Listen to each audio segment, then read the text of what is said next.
अधिकारों के द्वारा, विभिन्न धर्मों के द्वारा जीव का परिचय है, वे गुणस्थानों के द्वारा जीव का परिचय कराया। अब जीव का परिचय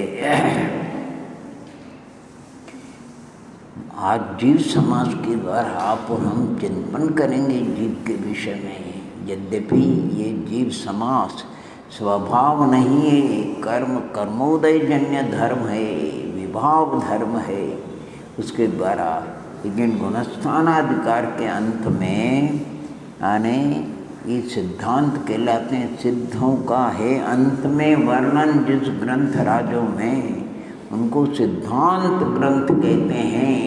तो इस जीव कांड में भी गुणस्थानाधिकार के अंत में आने 14वें गुणस्थान के अनंतर सिद्ध भगवंतों का वर्णन किया है।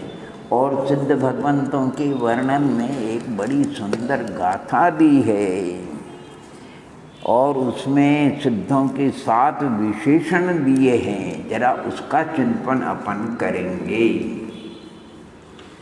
सिद्ध भगवान का स्वरूप 8वीं कम बेला सीधी भूदा निरंजना नित्या और 8 गुणा किरिकिच्चा लोहिणी वासिनो सिद्धा। देखो 8वीं कम बेरा सीधी भूदा निरंजना नित्या 8 गुणा किरिकिच्चा और लोहिणी वासिनो, ये 7 विशेषण है। सिद्ध भगवान के 8 प्रकार के कर्मों से रहित है। सिद्ध भगवान की आत्मा सीधी शांत भूत है, अर्थात अव्यावाद आदि गुण अक्षय अतीन्द्रिय आनंद से परिपूर्ण लबालब भरी हुई है। निरंजना अर्थात रागादि विकारों से, मिथ्यात्मक विकारों से, द्रव्य कर्म नो कर्म से रहित है। और नित्या और सदा काल वहाँ पर शाश्वत है। जो उनका स्वरूप प्रकट हुआ है वो शादी अनंत काल तक रहेगा। 8 गुणा वैसे अनंत गुण है, लेकिन संकित दर्शन ज्ञान अगुलघु अवगाना सूक्ष्म वीर जवान निरावार, ये 8 गुण से सिद्ध भगवंत की पहचान है। और किदिकिच्चा कृतकृत्य, अब उनको कुछ भी करना बाकी अनंत अवस्था है। यद्यपि वो भी आने सर्वज्ञ 18 दोषों से रहित वितरागी, लेकिन अभी अघात्या कर्म का संबंध है, औदैक भावों का संबंध है। अभी प्रदेशों में परिस्पंदन हो रहा है, इसलिए वो कृतकृत्य नहीं कहलाते। आने 100 टन की सोना हो तब जा कर के कृतकृत्य कहलाते हैं। और वो सिद्ध भगवान लोकाग्र में बहुत से लोग आगे बता रहे हैं, आगे चले जाते हैं।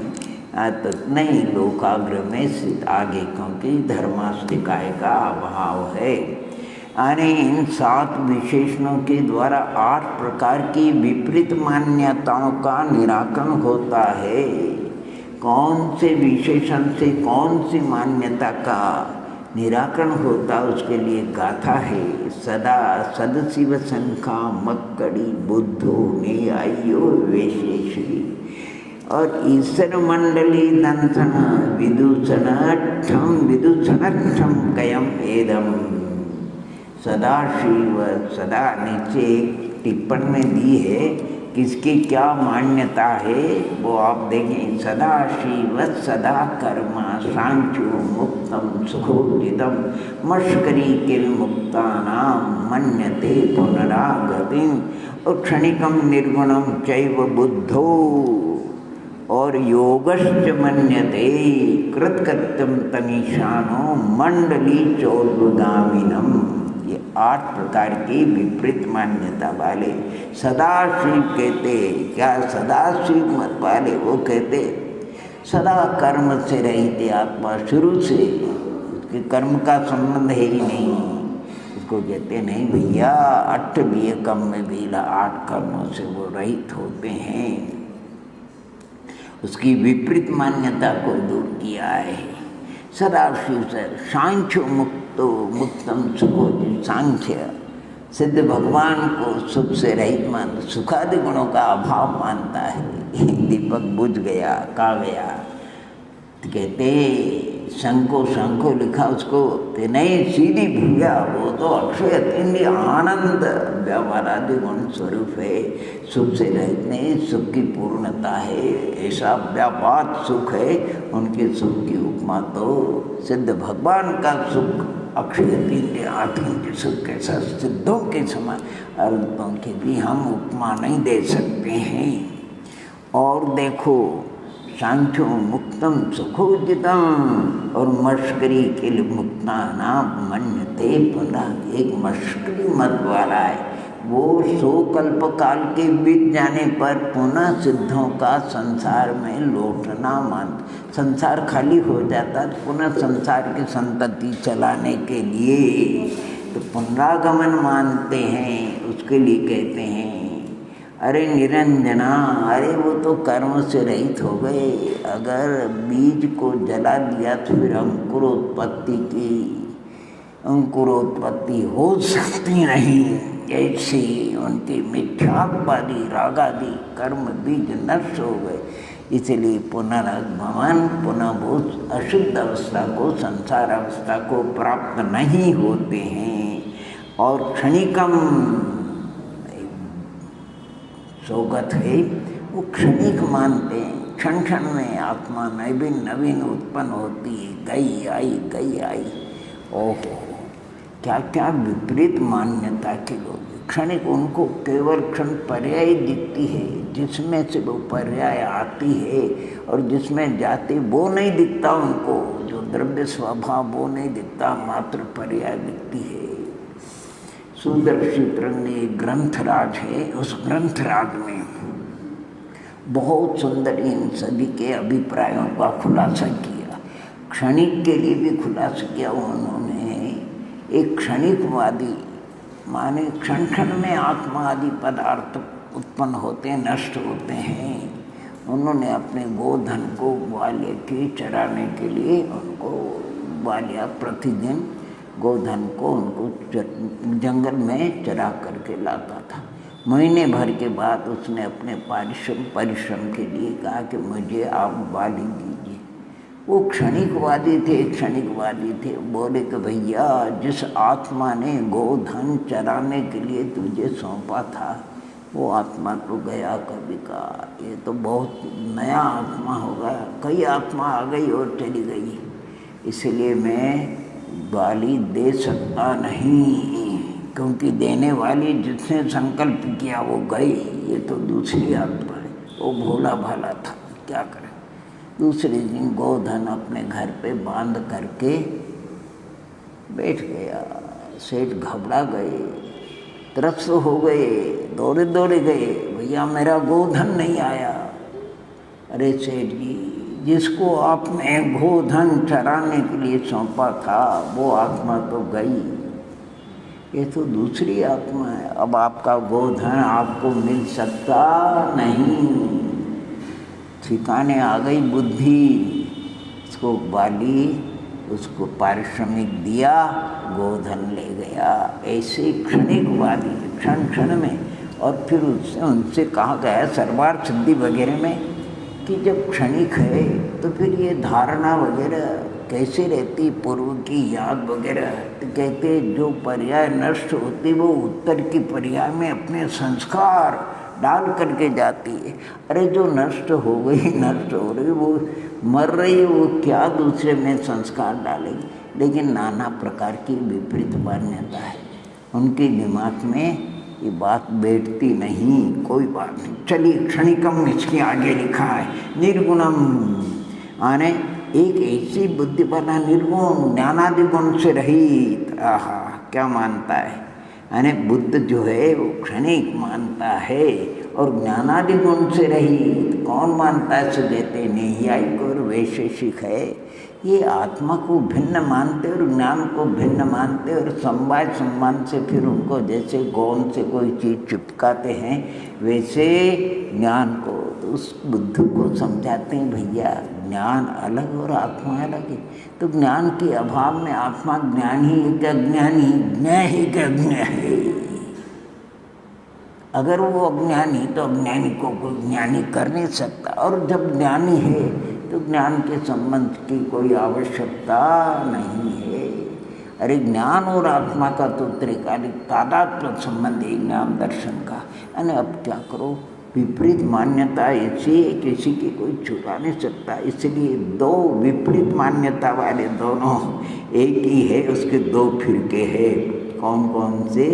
एक तो और यानी जिसको कहना चाहिए नैयायिकी और योग वाले, और एक ईश्वरवादी मंडली, क्या कहते हैं उसको, ईश्वरम मंडली और विदुषण।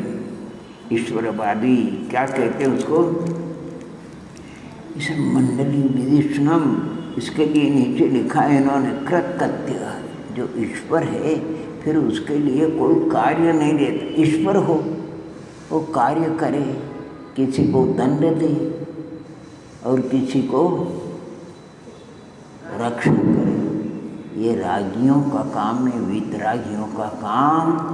जब सिद्ध परमात्मा रागादि से रहित हो जाते, वो कृतकृत्य हो जाते, उनको कुछ काम बाकी न किसी का भला करने का न किसी का बुरा करने का, वो तो अपने ज्ञानानंद में मग्न रहते हैं।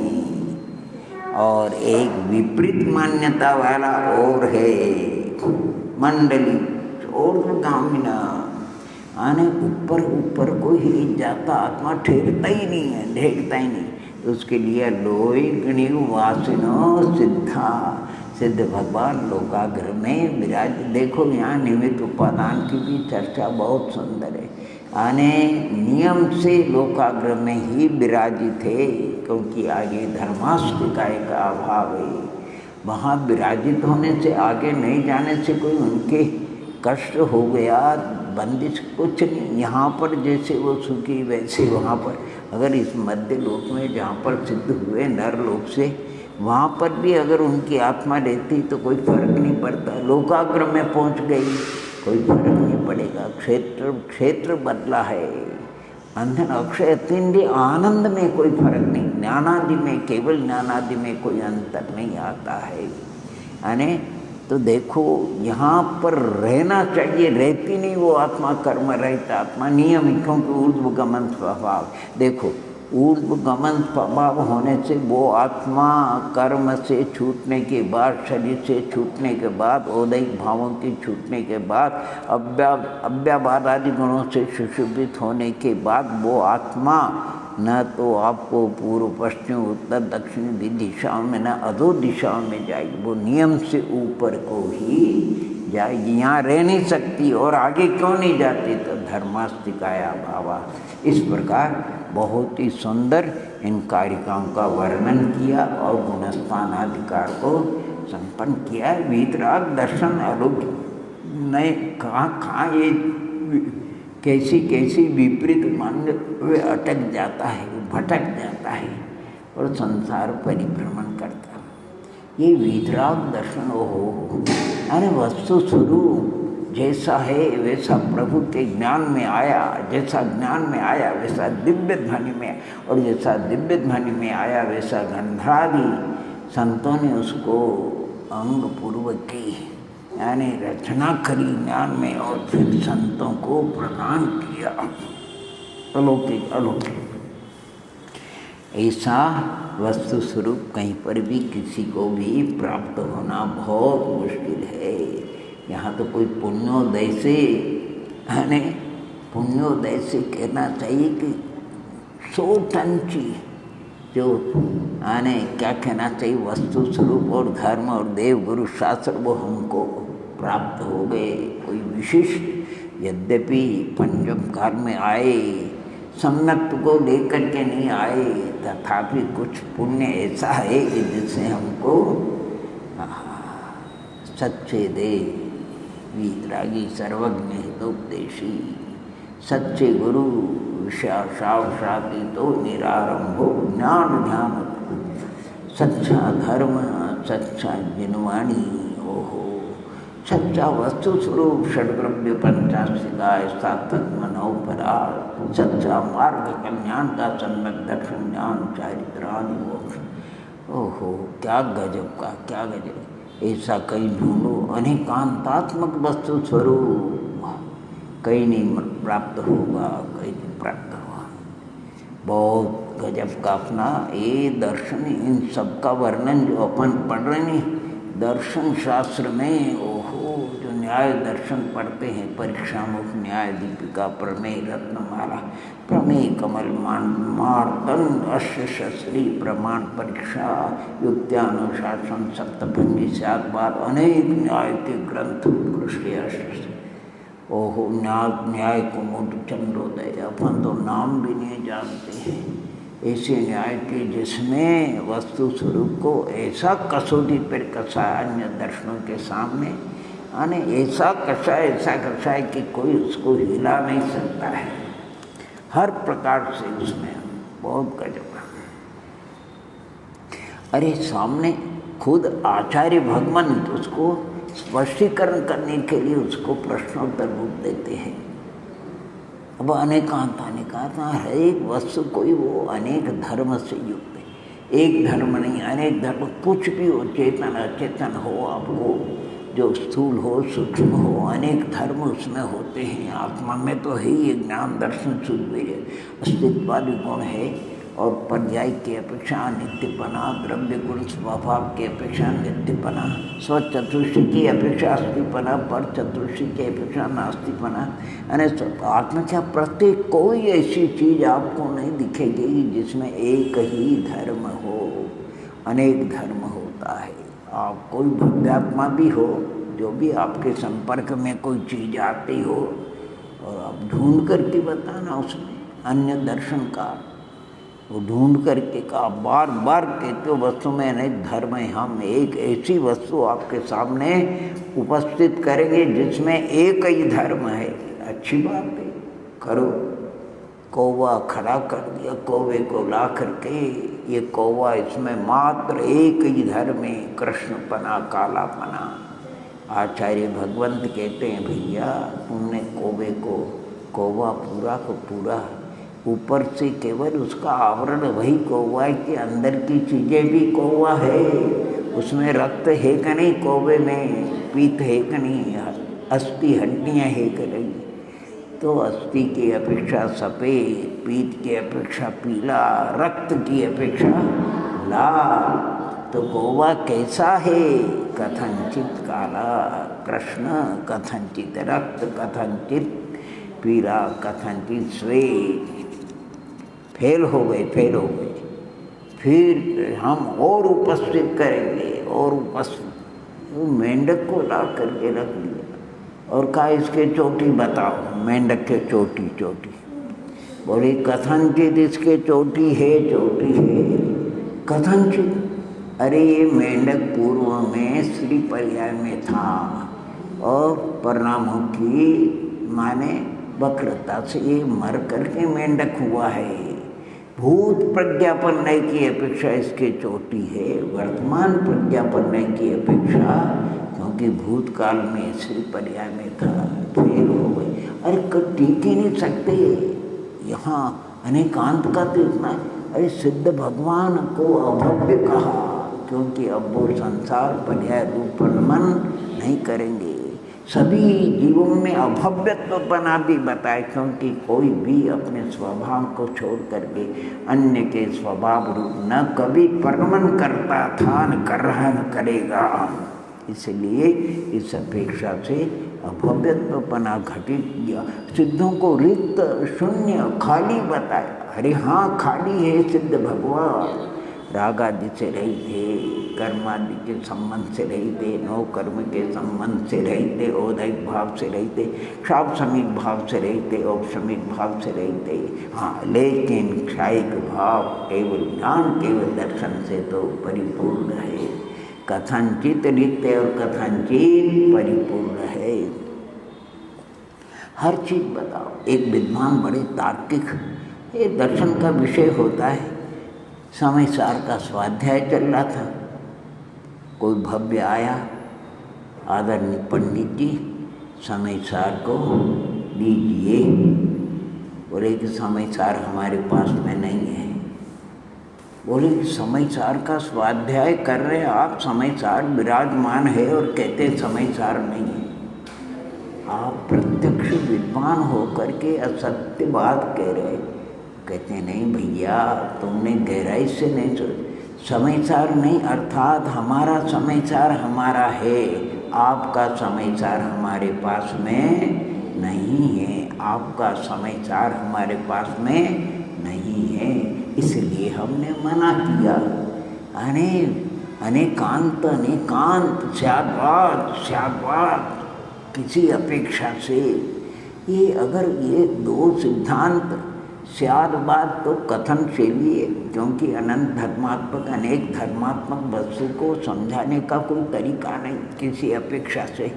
अगर ये स्याद्वाद ही अपने जीवन में आत्मसात हो जाए तो चारों ओर शांति शांति, आनंद ही आनंद ही आनंद है, सुख ही सुख है, निराकुलता निराकुलता है। क्यों? स्याद्वाद वो अपेक्षा लगाता है, अपेक्षा में लगानी। देखो सही, किसी ने आकर अरे बुद्धू, अरे मूर्ख, अज्ञानी, जड़ बुद्धि, कुछ आता तो है नहीं, आकर के कई शब्द का उच्चारण कर बराबर। ये बुद्धू कह रहा, अज्ञानी कह रहा, जड़ कर रहा, समझते तो हमको अवधि ज्ञान का है, मनोपद ज्ञान का, केवल ज्ञान का, बहुत शुद्ध ज्ञान का है। ये थोड़ा सा टिमटिम है, इसने तो बहुत, ये तो अच्छा है, विवेकी है, समझदार है, इतना समझदार, इसने जो कुछ बात कही वो 90-99% सही है, गलत कहाँ कही, आनंद आता है। और किसी ने अरे वाह, आप बड़े कर्मानियों के ज्ञाता है, बड़े उच्च कोटि के विद्वान है, दुनिया भर की बातें। ठीक है भैया, जो भद्र परिणामी जीव है, जिनको इतना बोध नहीं है, उनकी अपेक्षा थोड़ा हमको ख्याल सुनिए ज्ञान गुरुओं के चरणों में और शास्त्र स्वाध्याय से हो, वो भी ठीक है, कोई उछलने की बात नहीं। अगर मामूली चीज़ है तो कोई अहंकार करने की चीज़ तो है नहीं। यानी स्याद्वाद लगाओ किसी अपेक्षा से, कोई अपेक्षा, जो कुछ कहे, कोई शब्द बोलो, आप हो जो चेतन को, अचेतन को, मूर्ति को, अमूर्ति को, संकुचित को, असंकुचित को, कथनचित, किसी अपेक्षा से ये सब बातें बराबर किसी अपेक्षा से। मैंने कल परसों शायद कहा होगा, आलाप पद्धति में टीकाकारों ने एक छोटा सा दृष्टांत दे दिया। अनेकांत धर्म का, अर्थात उसने लिखा है, मोहनपुर के राजा सच्चिदानंद महाराज थे। मोहनपुर नगर के राजा सच्चिदानंद महाराज, उनके 2 रानियाँ थी, एक सुमति और एक कुमति। अब सुमति का पुत्र विवेक और कुमति का पुत्र मदन, कौन, उनके 2 ससुर भी थे, एक शिवनाथ और एक मोहनचंद्र। सुमति के पिता शिवनाथ और कुमति के पिता मोहनचंद्र। और उनके 2 साले थे, एक विषयानंद और एक ज्ञानानंद। सुमति का भाई ज्ञानानंद और कुमति का भाई विषयानंद। उनके एक बिटिया थी दया, जिसका विवाह हुआ दिगंबर से। उनके पिता थे लोकनाथ, अर्थात उनका बहुत बड़ा परिवार था। अब आपसे पूछे, मोहनपुर नगर के राजा थे सच्चिदानंद, सच्चिदानंद, सच्चिदानंद। अरे सुमति कुमति के भर्ता थे सच्चिदानंद, सच्चिदानंद, अरे लोकनाथ के पुत्र का नाम सच्चिदानंद, सच्चिदानंद, सच्चिदानंद। अरे मोहनचंद्र शिवनाथ के दामाद का नाम सच्चिदानंद, सच्चिद। अरे विवेक और मदन के पिताश्री का नाम सच्चिदानंद, सच्चिदानंद। दिगंबर के ससुर का नाम सच्चिदानंद, सच्चिदानंद। और अनेक धर्म है, कोई बाधा नहीं आती उसमें। खैर, एक गुणस्थानाधिकार अपन पूर्ण करते हैं और अब जीव समासाधिकार प्रारंभ करते हैं। जीव समास एक कर्म है। जीवों के रहने के यानी कुछ धर्म ये वैभाविक है, ये कर्मोदय जन्य धर्म है। यानी पर्याप्तपना है, अपर्याप्तपना है, बादरपना है, सूक्ष्मपना है, प्रत्येकपना है, साधारणपना है, त्रसपना है, स्थावरपना है। अरे कुछ कठिन नहीं है। अरे आप देखो न, एक काल में एक होता। अगर अपना शरीर बादर है तो सूक्ष्म नहीं है, अभी अपना शरीर प्रत्येक है तो साधारण नहीं है, हम पर्याप्त हैं तो अपर्याप्त नहीं, हम त्रस हैं तो स्थावर नहीं। जीवों के यानी जीवों का परिचय तो जीव समास, जीवों के रहने के ठिकाने माने धर्म है वैभाविक। इसे मूल में जीव समास का वर्णन आचार्य भगवंत ने 4 प्रकार से किया। कितने प्रकार से? 4 प्रकार से वर्णन किया, अर्थात स्थानों की अपेक्षा से 1 स्थान, 2 स्थान, 3, 4, 5, 6, 7, 8, 9, 10, 19, 38, 57, 98, 406 चलते जाओ। और अवगानों की अपेक्षा जगन्य से उत्कृष्ट अवगाना तक, और योनियों की अपेक्षा 84 लाख गुण योनि की, और कुल कोटि की अपेक्षा 199 लाख कुल कोटि। 4 प्रकार से जीव समाज का वर्णन है। उसमें आप और हम सभी आ जाते हैं, सब संसारी जीव का वर्णन। सिद्ध भगवान तो गुणस्थानातीत और जीव समासातीत थे, उनके कर्म का संबंध नहीं, न वो एकेंद्रीय है, न पंचेंद्रीय, न पर्याप्त, न पर्याप्त, न प्रत्येक, न साधन, बादर, सूक्ष्म, तत्स्थावर हो तो ज्ञानानंदमयी अवस्था में है।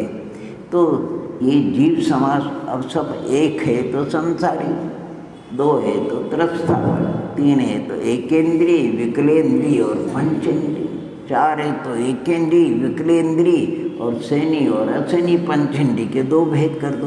5 करो तो एकेंद्रीय, बेंद्रीय, द्विंद्रीय, चौंद्रीय, पंचेंद्रीय, ऐसे आप बढ़ाते जाओ। अच्छा इसमें वर्णन किया है जीव समाज का स्थानों की अपेक्षा से। अगर आपको 19 जीव समास करना है, 19 जीव समास, तो देखो पृथ्वी कायिक, जल कायिक, अग्नि कायिक, वायु कायिक, नित्य निगोद नित्य निगोद। ये सूक्ष्म शरीर वाले भी होते और बादर शरीर वाले भी होते। कितने हो गए? 12। और प्रत्येक वनस्पति सब प्रतिष्ठित अप्रतिष्ठित होते तो कितने? 14। 2 इंद्रिय, 3 इंद्रिय, 4 इंद्रिय, पंचेंद्रिय, सेनी और असेनी, 19। अगर आपको 14 करना है तो 1 इंद्रिय सूक्ष्म बादर, 2 इंद्रिय, 3 इंद्रिय, 4 इंद्रिय, पंचेंद्रिय, सेनी असेनी, 7 पर्याप्त, 7 ही अपर्याप्त। अगर आपको 38 करना है तो 19 को पर्याप्त पर्याप्त, अगर 57 करना है तो 19 को पर्याप्त निर्वृत्त पर्याप्त दुर्लभ पर्याप्त की अपेक्षा आप 57 कर लेना। अगर आपको 98 करना है तो त्रिंश गति के 85 करना, मनुष्य के 9 कर लेना, देवों के 2 और नारकियों के अर्थात देव नार की 84 लाख मिले, प्रत्येक दिन में पर्याप्त और अपर्याप्त निर्वृत्त पर्याप्त, और देवों के चतुर्थ क्या ज्योतिष क्या भवनवासी प्रत्येक पे यानी जन्म लेने के अंतर्मूर्त तक निर्वृत्त पर्याप्त अर्थात पर्याप्त नाम कर्म का उदय होने पर भी जब तक शरीर पर्याप्ति पूर्ण नहीं, शक्ति पूर्ण नहीं होती, तब तक उसको निर्वृत्त पर्याप्त कहते। और अपर्याप्त नाम कर्म के उदय का तो इतना है कि पर्याप्तियों के पूर्ण होने का काल ज़्यादा है और उसकी जिंदगी, उसकी आयु थोड़ी है, उसके पहले ही ओम नमः मरण को प्राप्त हो जाता है। अपर्याप्त अवस्था में ये तीसरा जो पर्याप्ति अधिकार आएगा उसमें 66,336 बार ये अंतर्मूर्त 48 मिनट के भीतर 48 मिनट में ये नाड़ी जो चलती है 3,773 बार चलती है, और वो 66,336 बार जन्म मरण आने 3,685 बार नाड़ी के चलने में ही पूरा कर लेते हैं। ये जीव समास का वर्णन है। आप जितना करना हो कर सकते हो, 400 से भी। अरे अवगाना अवगाना अवगाना अवगाना, छोटी से छोटी अवगाना किसकी होती है और बड़ी से बड़ी किसकी होती है?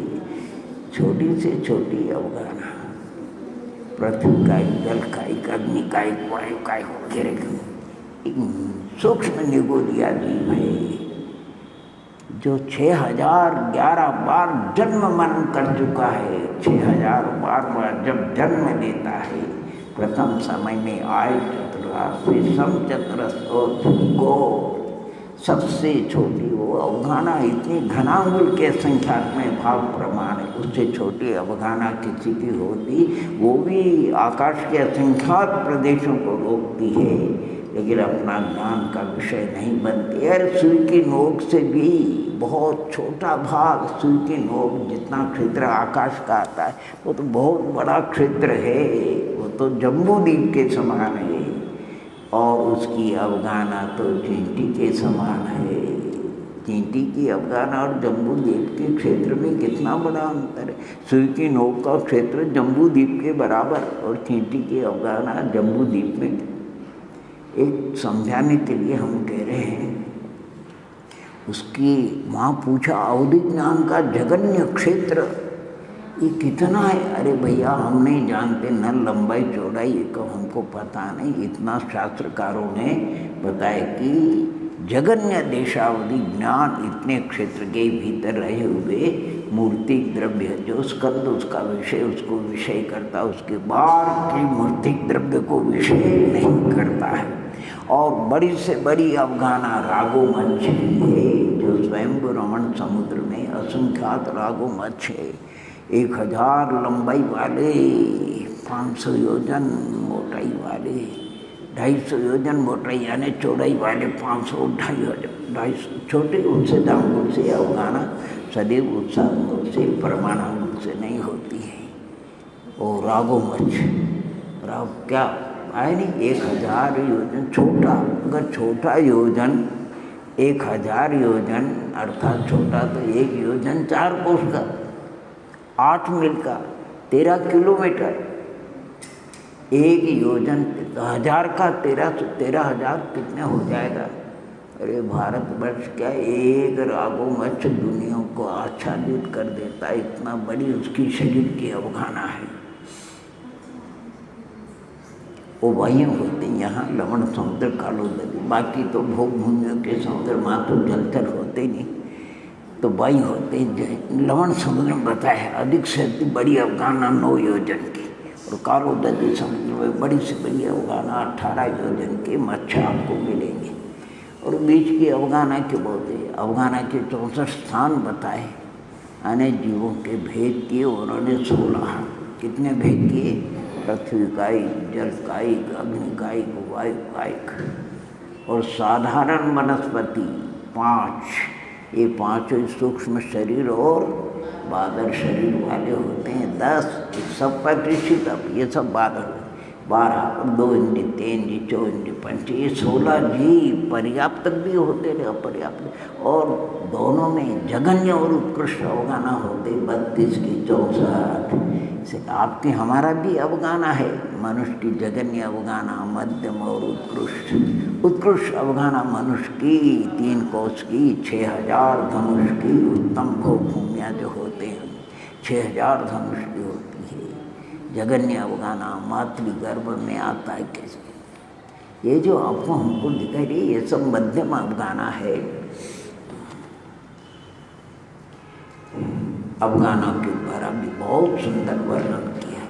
और जानते आप सभी गुण योनि 84 लाख, उसमें तिरंज गति की 62 लाख योनि है। तिरंज गति की 62 लाख, मनुष्यों की 14 लाख, देवों की 4 और नारिकों की भी तिरंज गति की जो 62 लाख योनि, उसमें पृथ्वी कायिक, जल कायिक, अग्नि कायिक, वायु कायिक, नित्य निगो, नित्य निगो, प्रत्येक की 7-7 लाख, 42 लाख, प्रत्येक वनस्पति की 10 लाख, 52 लाख, 2 इंद्रिय की 2 लाख, 3 इंद्रिय की 2 लाख, 4 इंद्रिय की 2। ये कितनी हो गई 58, और पंचेंद्रिय तिरंज की 4 लाख, 62 लाख योनियाँ तिरंज गति की है। गुण योनि है सच्चित अच्चित सच्चित असच्चित, शीत उष्ण शीतोष्ण, समृद्ध विप्र समृद्ध। ये जो आकार बने अलग होती 3 प्रकार की, उसमें गुरुमोन्नत वंशपत्र और क्या शंखावर्त जो नहीं देवांगना वगैरह, उसमें किसी का जन्म नहीं होता है। महापुरुषों का जन्म कुर्मोन्नत योनि में, बाकी साधारण वंशपत्र। और ये जो 84 लाख ये है, ये सब गुण योनियों के। और कुल कोड़ी किसको कहते हैं? 9 कर्म वर्णा, जिनसे जन्म स्थान पर शरीर बनता है। उन 9 कर्म वर्णा से जो बनने वाला शरीर है उसको कुल कहते हैं। यानी जैसे भूमि है, यहाँ अपने इंदौर क्या कहीं ले लो, खेती है, अब भूमि आधार है, वहाँ मक्का भी उत्पन्न होती, जवारी भी उत्पन्न होती, बाजरा भी उत्पन्न होते, गेहूँ भी उत्पन्न होते हैं। लेकिन यहाँ अगर आप चावल उत्पन्न करना चाहोगे तो चावल उत्पन्न, धान उत्पन्न नहीं होगा। इधर का आबो वायु, आपके काजू, लवंग, सुपारी, नारियल, शेर साहब के यहाँ इस इंद्र भवन में नारियल के पेड़ थे, समाप्त हो गए। यहाँ की आबो वायु अनुकूल नहीं पड़ती, हो तो दक्षिण की लंका तरफ, वहाँ क्या हो वहाँ भट्टारक जी जो मूल जैन बद्री के भट्टारक स्वामी, जहाँ घोमटेश बाबा भगवान 1000 वर्ष से अधिक विराजित है, उनकी भीतराग प्रतिमा, वो इस नारियल माने श्रीफल, इसको कल्प वृक्ष की उपमा देते हैं। ये कल्प वृक्ष है और कहते हैं उसका एक एक अवयव काम में आता है, जड़ से लेकर के शिखा तक, पत्र तक। और जो श्रीफल भी निकलता है गजब का, और उससे आत्मा का भेद विज्ञान होता है। उसके 3 आँख होती है, संबंध दर्शनान चारित्र की। जब वो परिपक्व हो जाता है तब बजने लगता है, शरीर अलग आत्मा अलग, शरीर अलग आत्मा अलग। और वो रेशाएँ होती है, 9 कर्म है, नटी है, द्रव्य कर्म है, खोबरे के ऊपर जो ललाई है वो भाव कर्म है, सफेदी वो ज्ञान दर्शन और मिठास आनंद, आनंद जिसको कहना चाहिए। बहुत अच्छा बताते वो। तात्पर्य कि योनि आधार कहलाते और कुल कोड़ी आधे होता है, इसलिए कुलों की संख्या ज़्यादा है। यानी 199 लाख, तिरंचों के 134 लाख करोड़ है, देवों के 26 लाख करोड़ बताए, नारकों के 25 और मनुष्यों के कहीं 12-14 लाख करोड़ कोटि बताए। यानी लाख करोड़ हो, उसमें लाख करोड़ लगाना है। ऐसे कुलों के द्वारा, जाति के द्वारा भी इस जीव का परिचय कराया और उसमें जन्म आ जाता है। यानी जन्म 3 प्रकार का, सम्मूर्छन जन्म, अनंत एक इंद्रिय से लेकर 4 इंद्रिय तक जीवों का सम्मूर्छन। यानी जीव आया वहीं के परमाणु शरीराकार बन जाते हैं। गर्भ जन्म वो 3 प्रकार का होता है, जरायुज, अंडज और पोत। आपका हमारा गर्भज जन्म है, उसमें जरायुज है, उसके बिना मुक्ति नहीं होती है। देवनारकों का जन्म उपाशय्या योनि स्थान, आत्मा गया कर्मोदय से वहाँ के परमाणु शरीराकार उत्पन्न हो जाते हैं। जन्म का भी वर्णन, किस किस का कौन सा जन्म होता है बताएं। तात्पर्य जीव समाज, सभी जीव समाज में जीव अपने विकारी भावों से जा चुका, भोग चुका। इससे रहित जो सिद्ध भगवान है, जीव समासातीत, वह 84 लाख योनियों से अतीत, अपने 84 लाख योनियों में परिभ्रम। ऐसी कोई योनि जहाँ इस जीव ने अनंत बार जन्म मरण न किया हो। ऐसा कोई कुल शरीर नहीं कि जिसने इसको धारण न किया हो। ऐसा कोई जन्म नहीं कि जो इसने नहीं प्राप्त किया हो। सम्मूर्छन जन्म सबसे बड़े 2 दुख है, जन्म का और मरण का। कौन सा? जन्म का दुख और मरण का दुख है। आत्मानुशासन में गुणभद्र स्वामी, ये बाँस होता नहीं, ये सड़िया होती है, ये पोला होते, यानी इधर बीच में पोला होती है। अगर बीच में कोई कीड़ा और इधर भी अग्नि इधर भी अग्नि, तो वो कीड़ा कहाँ जाएगा? कहीं जाने। तो आदि में जन्म की अग्नि और अंत में मृत्यु की। अब ये आत्मा कीड़ा कहाँ जाएगा? जन्म मरण, एक श्वास में 8-10 बार जन्म्यो मर्यो भर्यो दुख भार। ये सब अपने अज्ञान के कारण से, विपरीत सिद्धांत के कारण से, मिथ्यात्व के कारण से, मोह ममता के कारण से, वस्तु स्वरूप के ज्ञान न होने के कारण भगवान की आज्ञा का मान करके उसके अनुसार साधना न करने का फल है। और जिन भव्यात्माओं ने प्रभु की बात मान ली, तदनुसार उन्होंने साधना करी, वो इस सब 84 लाख योनि और झंझट से छूट करके अक्षय अतीन्द्रिय सिद्ध पद को प्राप्त हो गए। अरे जो सिद्ध हो गए उनको कोरोना कोई छू सकता है? अशरीरी। ये कोरोना का असर शरीर से होता है। अशरीरी हो जाओ, फिर चाहे जहाँ घूमो आपको कोरोना का कोई बहुत बड़ा और भी कोई असाध्य रोग है, वो भी कभी असर कर सकता। ये जब जितना भी असर होता है वो किसके ऊपर? शरीर के ऊपर। लॉकडाउन ताला लगा दो। लोग लाख कहते नहीं, बंद कर दो, उसको बंद कर दो, ताला खोल दो भैया, खुला कर दो। ये शरीर के लिए, शरीर जितनी आपत्तियाँ वो सब किसके पीछे है? शरीर के पीछे हैं। सिद्ध भगवान अशरीरी है। उनको शरीर 5 होते नहीं, औदारी, वैकृत, आरक, तेजस होकर। उनको औदारिक शरीर है क्या? औदारिक शरीर का संबंध 14वें गुण स्थान के चरम समय तक है। वैकृत का प्रश्न ही नहीं, क्योंकि चौथे जाएगी। और आरक शरीर 6ठे में होता। और तेजस कारमान, ये अनादि संतत, अनादि सर्वस्व और अनादि से होते, उनका संबंध भी 14वें गुण स्थान के चरम से आगे सिद्धों का, उन सिद्धों के उनका भी संबंध नहीं है। अशरीरी क्या गजब का शरीर के पीछे सब आदि व्याधि उपाधि। और शरीर नहीं तो समाधि, शांति आनंद है। मैंने संक्षेप में ये जो जीव समासाधिकार है उसकी गाथाएं लगभग मैं समझता हूँ 64 जितने भी हो गिन लेना, मुझे याद नहीं, स्मरण नहीं है। इसकी गाथा देखो, हम बताते आपको। 70 से प्रारंभ हो रहा है जीव समासाधिकार।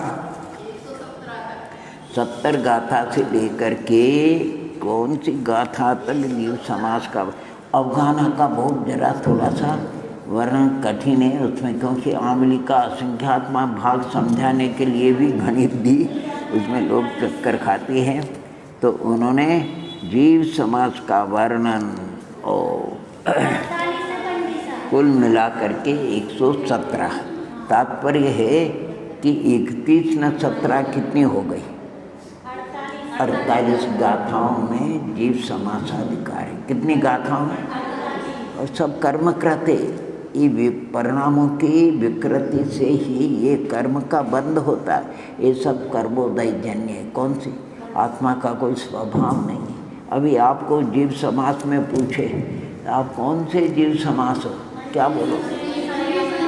अरे आपको जीव समास में कई पहले तो 4 भंग होते हैं।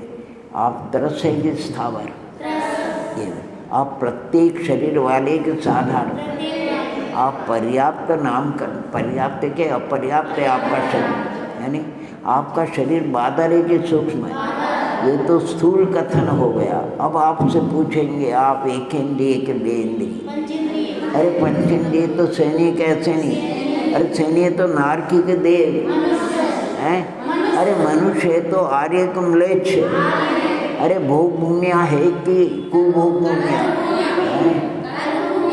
ना भोग, हम तो कर्म भूमिया है। कौन से हैं? और उसमें भी फिर कर्म भूमि। अगर मनुष्य तो आप कौन से मनुष्य? दर्शन आर्य हैं तो दर्शन आर्य के चारित्र से आर्य, कर्म से आर्य के क्षेत्र से आर्य कौन है? अरे दर्शन से आर्य है।